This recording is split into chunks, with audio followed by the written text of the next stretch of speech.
Tomorrow's the official start of summer, but summer's not only about picnics and barbecues, it's also wedding season. So if you are watching at home, maybe you're a best man this summer, maid of honor, maybe you're the father of the bride, you need to give a speech. And the best person to help us with that is sitting right beside me here on the BT couch. Welcome back to the show, Suzannah Baum. Thank you. Thank you, Laura. Thank you. The thing about the speech, I had to give one last year. I was a bridesmaid for my best friend's wedding. And the hardest thing for me was delivering the first line.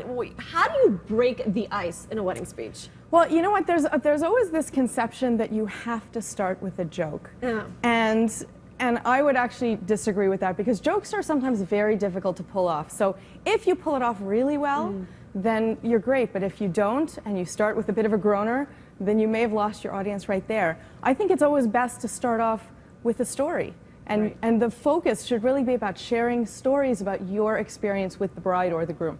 So speaking about sharing stories, Suzannah, how personal should you get in a speech? Because we've all been to those weddings where the best man brings up that time in Vegas a few years ago or whatever it is. Right. And I mean, is that something you should do in a speech? Well, you know, there's no real right answers here.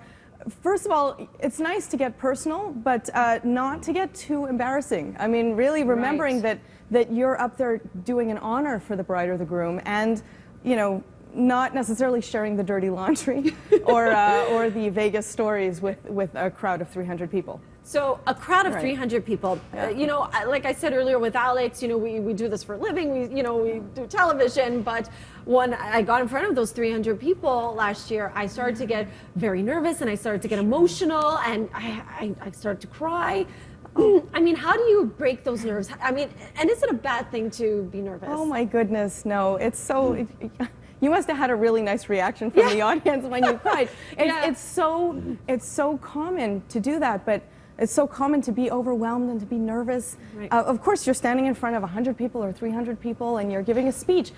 What I would say is that, you know what, for those who choose to give a wedding speech, there are so few people who would want to do that. And the audience is filled with people who would probably never volunteer to get up and give a speech. So just for that, you're so brave for doing it. Right. And the key thing is just, you know, breathe, smile, don't drink too much before you get up there, and you will be just fine. Okay, well, I wanted to ask about that because, Yeah. I mean, is drinking before a no-no, maybe something you shouldn't do? You don't want to start slurring your words when you get up there. No, a lot of people will take a drink of wine just to relax. Okay. But just as long as it's not, you know, 2 or 3 or 4, because I think we've always seen those situations also where somebody gets up to give a speech and they're slurring and the stories don't make sense.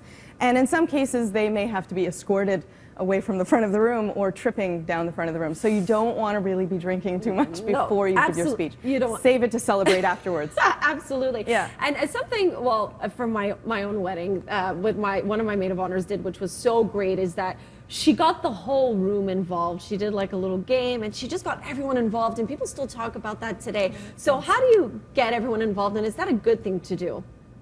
Oh, it can be a challenging thing to do. Yeah. I mean, you really have to strategize it out and She was plan very it out. smart, what she did. Yeah. What did she do? Basically, she asked all the, you know, anyone who's had a relationship or something with Laura, get up and bring your keys to the honor table. And first we're like, what's going on? And then she got everyone to come up and bring their keys, and it was just really funny. It was a funny joke, but everyone loved it. Everyone got involved. And it worked. And it worked. And it worked. And she planned it well in advance, probably.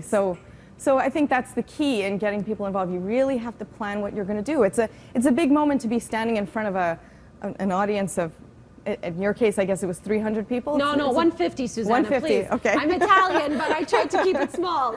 But it's a big deal to get in front of a room like that. It is. Think, plan, prepare for it, and speak from the heart. And speak from the heart.